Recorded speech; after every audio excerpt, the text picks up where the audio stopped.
most of you probably know transformers or the story behind transformers. Basically, you split your input or your words or subwords, depending on how precise you want to be, into tokens, and then you basically compute the attention over it.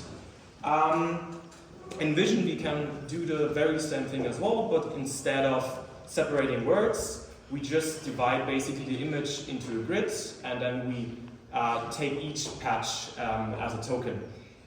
So we're not working on a pixel basis. And we can reutilize this recipe once again for time series as well. So we have this continuous signal, and we will just patch it.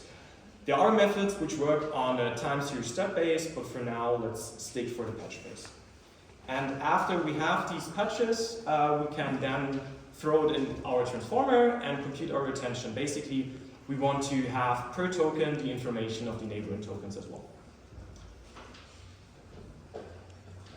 Good.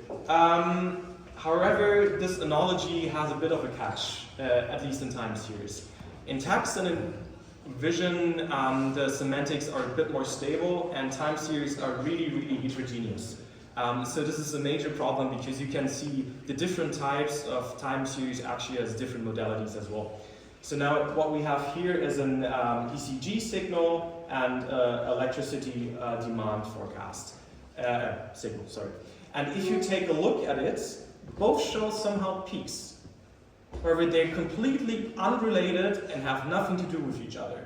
And furthermore, the ECG signal is sampled in milliseconds, while the electricity demand is hours. So they have basically nothing to do with each other.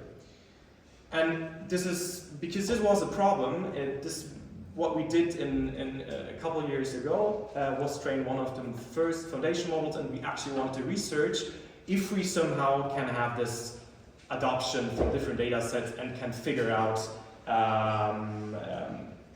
what the differences in peaks are, basically.